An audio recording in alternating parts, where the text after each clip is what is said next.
Are we live? Oh my goodness.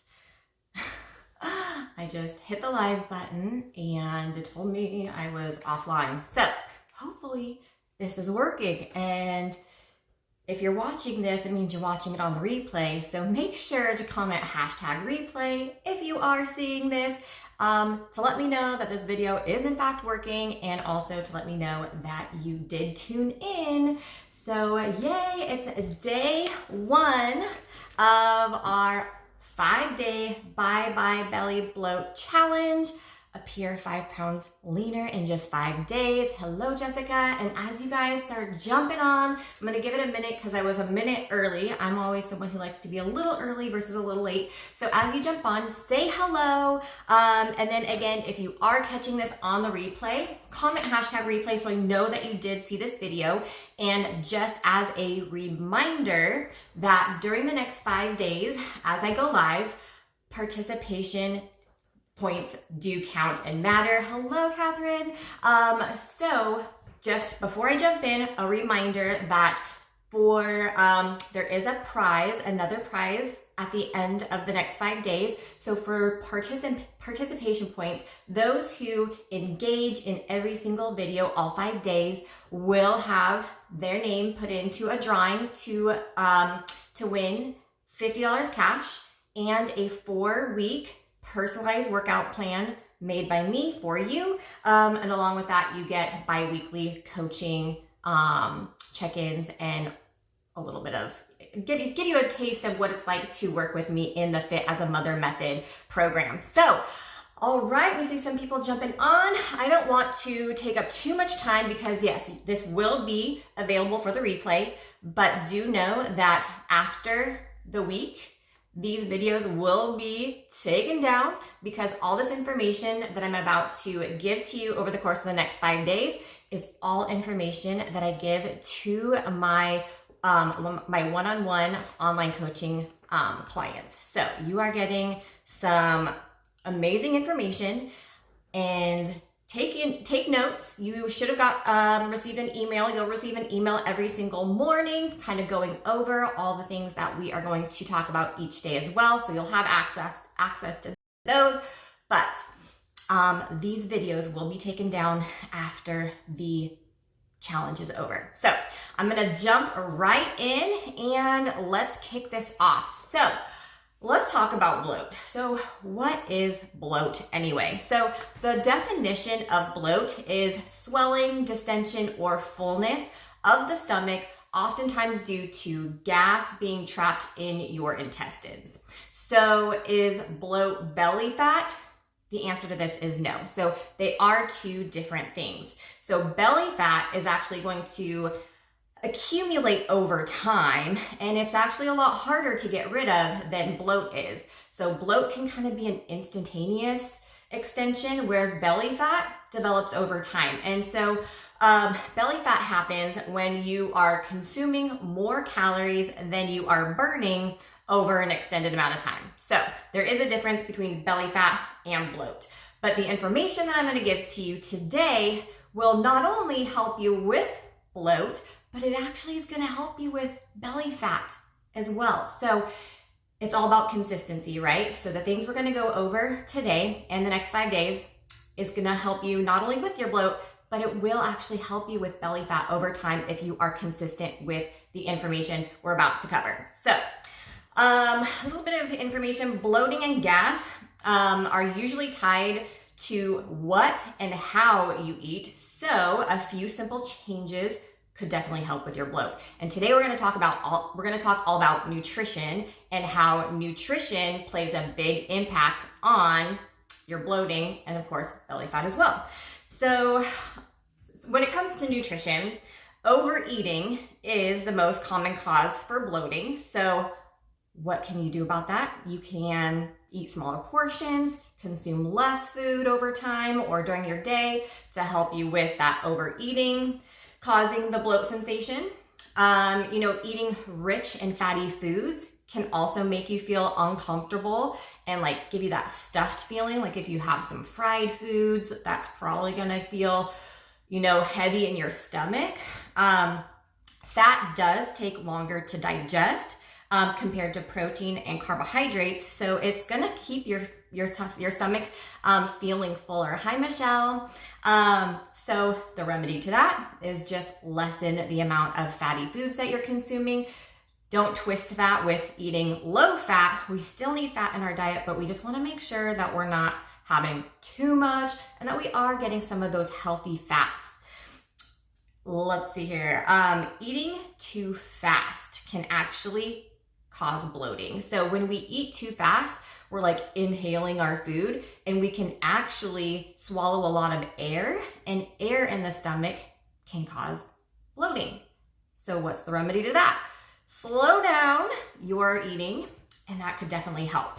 So those are just a little, tidbits there. So from here, we're gonna dive more into nutrition and talk about like how much food you should be consuming. So I've had a chance to talk to quite a few people who are jumping in on this challenge, and oftentimes those who want to help with bloating probably are looking to lose some body fat as well, right? And so when it comes to your nutrition and losing body fat and bloat, we need to make sure that we're eating the right amount of calories. So it all comes down to calories in, calories out. We've probably heard that before, right? So a calorie is not just a calorie though. So not every calorie is created equal. And I'm going to talk about that here in a second too. But since calories are going to be an important starting point, let's talk about how many calories, hello Molly, let's talk about how many calories you should be consuming. So when I work with clients in the Fit as a Mother Method program, many women who I connect with are eating way too little calories during the week. So how many of you, remember participation points here, so how many of you have ever decided, oh my gosh, I need to get back on track, I'm gonna start on Monday and I'm gonna eat 1,000 to 1,200 calories, and you do that really well. You're like, on Monday you stick to 1,100 calories or so, and you maintain that through Friday, but by Friday, you're feeling super hungry. You're a little irritable because you're starving. You feel like you're depriving yourself. And so by the weekend, you can't handle it anymore. So you have a little bit of what it was that you were craving during the week, and then that little bit turns into a lot bit, turns into a full-blown weekend binge, and then you're like, okay, Monday, I'm gonna get myself back on track. And by Monday morning, you were probably feeling pretty bloated, right? Because you were eating so little during the week, and over the course of the weekend, you totally splurged and overate, and then you felt like crap, right? So I know I have done this in the past, so I totally can vouch that I have been there. So what are we gonna do to fix this? The most important thing to do is find a calorie level that you can actually sustain over the course of the 7 days, right? So it's not about starving ourselves to see results. The goal should be to actually be able to eat as many calories as possible while still feeling really good and losing weight at the same time. So if you were to, eat 1,000 calories 5 days a week, and then you're eating 4,000 calories over the weekend, you're no longer really eating 1,000 calories, if you do the math over the 7 days, right? So the best thing to do is actually raise your calories just a little bit.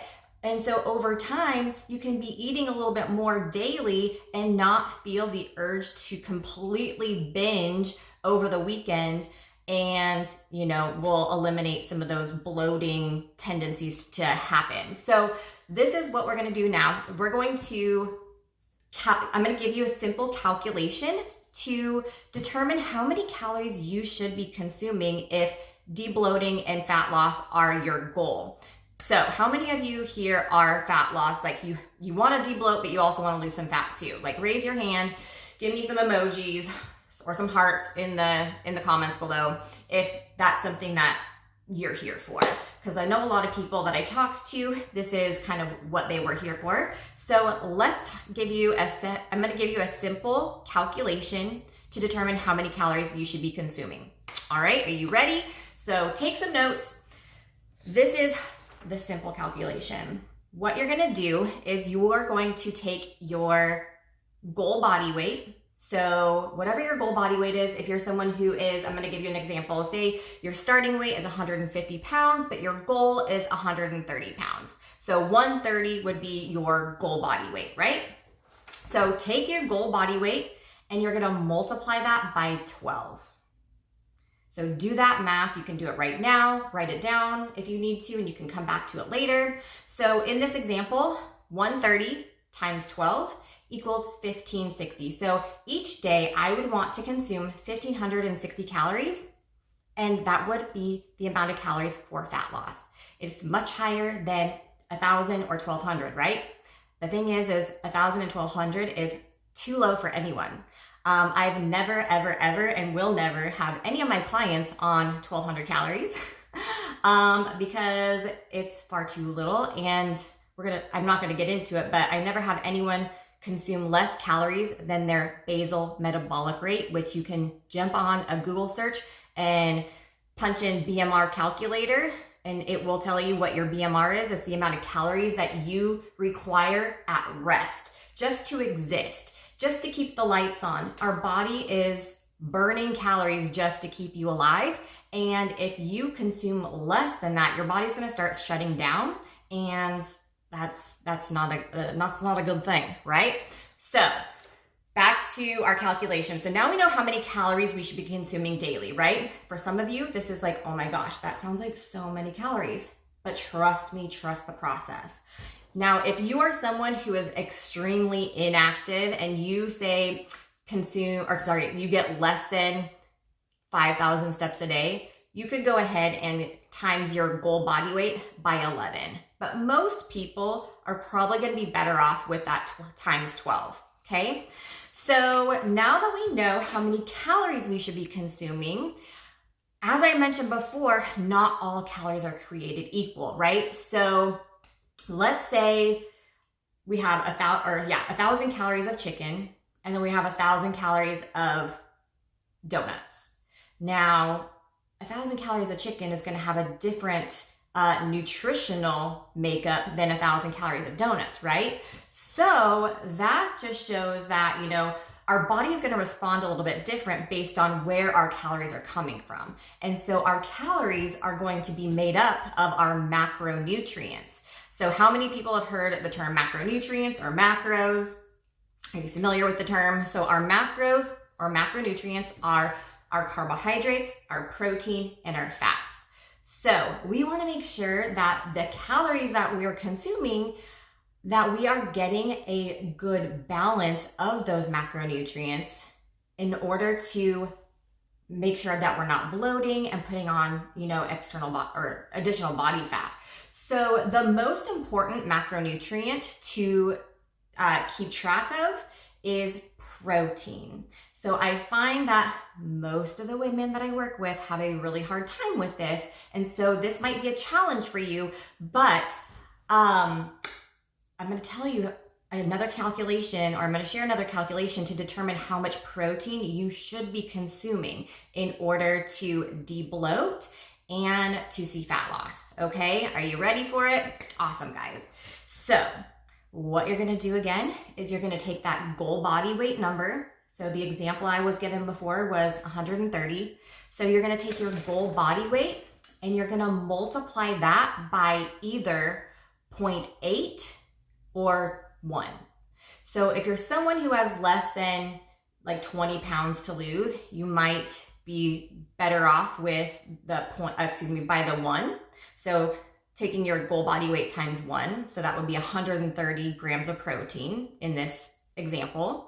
If you're someone who has more than 20 pounds to lose, multiplying it by the 0.8 might be a better option for you. So if you're vegan or vegetarian, you may want to start with the lower end of that, so the 0.8. And here's the thing. So protein is going to be one of the most important macronutrients out of the protein, carbohydrates, and fats for us to make sure that we're consuming. So for one, we probably know that protein helps us put on muscle. It also helps us maintain muscle, and muscle is so important for how many calories that your body's burning. So you can actually increase your metabolism by putting on more muscle. So we don't want to ever, lose muscle, because that's going to actually bring down our metabolism. So that's one reason to get our protein intake up. It's going to help you feel satiated. So of course it's going to make you feel full, but we're not looking for that like distended, like bloating full, but we want that satiation from our food. So we're not constantly like starving, right? So it's going to help keep us satiated. And then also by consuming protein, a good rule of thumb is every time you have a carbohydrate, you should make sure that you are consuming protein with your carbs, or at least a fat, especially if you are someone who has diabetes or pre-borderline diabetic. If you have any signs of insulin resistance, this is really going to help keep your insulin levels in check and can really keep us away from being insulin sensitive. So it's going to help keep our insulin levels, our blood sugar levels more balanced. So again, if you have any signs, or if you are someone with any of those issues, making sure to pair a protein with your carbohydrates is going to be really important for not having these crashes in our insulin or our blood sugar levels. And it's going to actually help you become more insulin resistant. And we all want to be more insulin resistant versus insulin sensitive, right? So those are the things that I'm going to have you track. So if you haven't already, download MyFitnessPal. This is a great free app that you can keep track of your food and nutrition. It's like a food diary log type of an app. It's the app that I have all of the clients that I work with in the Fit as a Mother method. Everyone uses MyFitnessPal to track their food. But if you're not tracking your food intake, then you're probably gonna have more likelihood of being bloated because you have no idea what you're eating. And so by doing this, you can be more mindful of the food that you're consuming. So for the next 5 days, this is my challenge to you. I want you guys to track your food. If you are new to MyFitnessPal, disregard the calories and the macros that it's telling you that you should be consuming. They're not accurate, okay? So what you're gonna wanna do, if you do go in and plug your numbers in, what we're gonna do over the course of the next 5 days is we are just going to track your calories and your protein. So whatever your protein number was, again, my example was 130, you're going to log your food and you're going to make sure to hit your protein and then stop eating once you've hit your calorie level. So with the clients that I work with in the in the Fit as a Mother method, I do go and take this a step further and I calculate how many grams of carbs they should be consuming and how many grams of fat they should be consuming. But this is a simplified version of tracking your macros. So there are some clients that I actually do have start this way, who are, especially those who are brand new to tracking macros and logging their food, is just logging your protein and then just stop eating once you've hit your calories. So your carbs and fats can kind of fall wherever they will, as long as you're hitting your protein goal, and stop eating at your calorie level. Try not to undereat. That is the big thing. So we don't want to come in, 500 calories short of our calorie goal. We need to be eating more than what you're probably eating on a regular basis, or what you think should be considered, fat loss or de-bloating calories. So when we have a good balance in our nutrition, the bloating will start to come down, okay? So anyone have any questions on this? If you're live and you're watching this, please share if you have any questions. If you're catching this on the replay, share questions as well. And yeah, Brooke, you're really good at undereating. I know there's a lot of ladies that I work with who are in the same boat, and sometimes this is the hardest part, is getting you to consuming more. So if you're someone who's crazy low, you might want to gradually, 1 week at a time, over time, you can, work your way up to that, 1,500 calories or whatever that your calorie level was. Gradually try to work your way up to that. Okay. So I'm going to give you a little bit more info. So here's some bonus tips on de-bloating. So now that we've kind of gone over the calculations for your calories and your protein goals, I'm going to give you some micronutrient values to use as targets. So this is going to help with de-bloating as well. So we want to watch our sodium intake. If you consume too much sodium, it's going to cause some bloating and retention in the midsection. Okay. So, yes. And fiber. Yes, exactly. And I'm about to jump in that too. So Heather was right on with the fiber. So watch your sodium. So what I want you to do is pay attention to your sodium levels. And in your MyFitnessPal, if you click on the nutrition, it's probably at the beginning, it's probably going to show you a pie chart with your macros. On that page in the middle, it's going to say nutrition. If you click on that, it's going to give you a list of foods or macros and micronutrients. And that's the tab that I look at. Click on that and it'll show you, after you've logged in your food, where your sodium levels are at.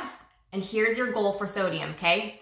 Your sodium goal is going to be to stay between 1,800 to 2,000 milligrams of sodium a day. If you're consistently eating well over 2,000 milligrams of sodium a day, I can guarantee you're probably going to have some issues with bloating. So pay attention to your sodium. I know this is kind of a lot of information to throw at you, but again, this is all stuff that I cover with the clients that I work one-on-one with. So you're getting all the inside secrets right here, right now. So watch your sodium. 1,800 to 2,000 milligrams. Try not to ever eat lower than 1,500 milligrams of sodium, because we do need sodium to have proper electrolyte balance. But pay attention to sodium. So we have that, and then fiber. Fiber is going to be a big one for bloating as well. So if we're eating too little amounts of fiber, this can cause constipation. It can cause our bellies to extend. And then there is the opposite spectrum of this too. If you're eating too much fiber, it can cause some abdominal disruptancies. So my challenge for you is to, as a goal, to hit 25 grams of fiber a day. Now, if you're someone who only gets like 10 or less grams of fiber, that might be a jump for you. So you would want to slowly, gradually increase till you hit 25 grams of fiber. But it is going to help with motility. It's going to help you become less bloated. It's going to help with constipation issues if you do deal with some constipation issues. And it's going to help the impact on our insulin resistance, as well. So it will help lessen the impact of insulin in our blood sugar. So fiber goal, let's try to hit 25 grams of fiber a day, okay? And again, like I said, if you're well under this, slowly, gradually increase that. But a good rule of thumb, 25 grams of fiber a day. All right, and then Brooke says, yes, my hands are super swollen when I eat too much sodium. Absolutely. Okay, let's see here. I have some notes. I just want to make sure I've covered everything so far. All right, so we're getting close to the end here. I'm going to share a list of foods that you might want to avoid if you do have issues with bloating and they are food related. So here's kind of a list of foods that you might want to avoid. And of course, some of these foods are healthy foods too. So don't avoid these just because they're on the list. But if they do give you some symptoms, then you might want to just limit these. And those would include dairy, gluten, beans, broccoli, Brussels sprouts, cauliflower, so like our cruciferous vegetables. Too much sugar can cause bloating. So I have most of my ladies that I work with, 50 grams of sugar or less a day. Now you might want to stay away from processed foods. A lot of our processed foods are going to be high in sodium, which can cause bloating.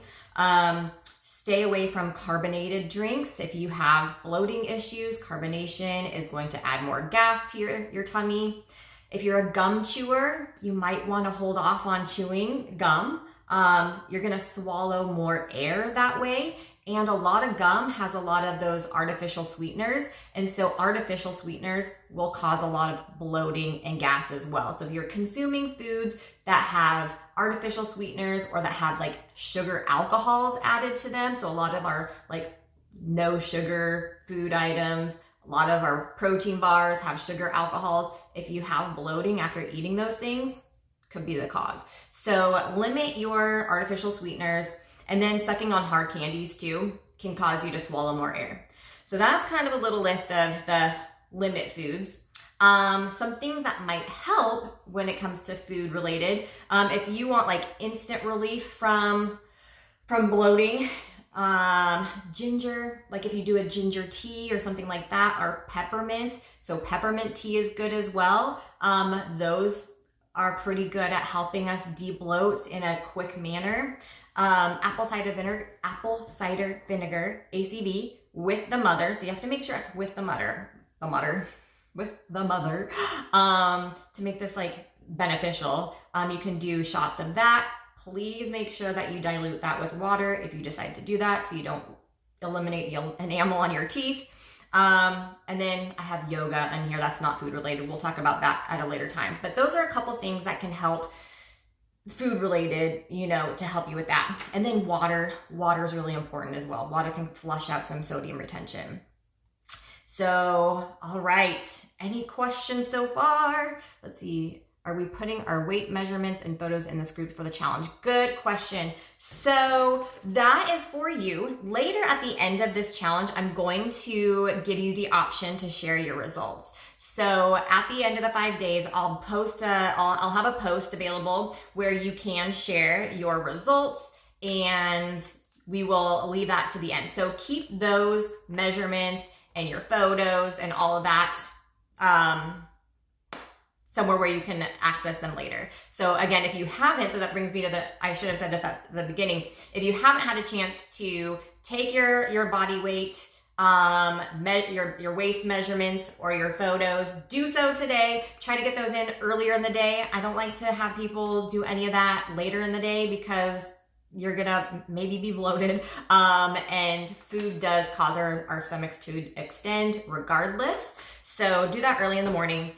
And I also like to have my clients, follow an 80-20 rule. So I know that we talked about nutrition today but kind of breaking it down, 80% of your foods should come from wholesome, nutrient-dense foods, where like 20% can still be from fun foods. So that's what I have my clients focus on, is there's no deprivation when we're doing this process, but we do want to make sure that 80% of our foods are wholesome, nutrient-dense foods, and then you can still fit in 20% of your calories for the day coming from fun foods. And fun foods for me is I have dark chocolate every single day. I have protein brownies every day. So those are the types of things that bring me joy food-wise. And so you still should be able to consume foods that you love and enjoy, but finding balance in that. So, all right. That's basically it. This is probably the longest video, so I'm apologizing. It's almost a half hour long.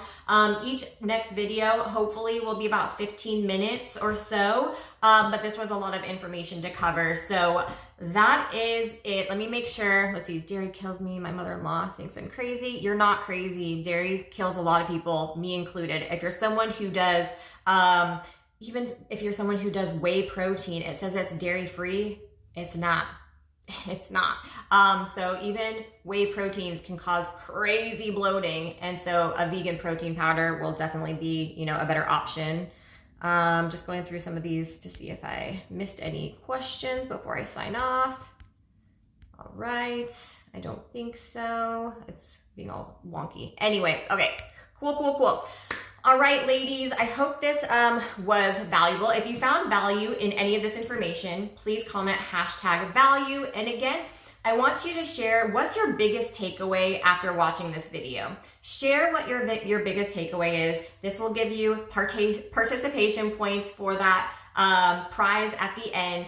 Share what value you got out of this information today. And if you have any friends that you feel would really benefit from any of the information that we got or that I taught today, then go ahead and add them to this group and then make sure they accept their ad and then tag them in this video. Because like I said, after this week, these videos are coming down and this is all super valuable information that I share with my one-on-one coaching clients. So again, have a wonderful day. I'm super excited for the next 5 days. So what you're gonna do for the next 5 days is you're gonna track your food, okay? So each day in your MyFitnessPal or whatever food diary app that you use, log your food. And if it's not perfect, at least you can kind of see where you're at, right? And then you know where to change things up.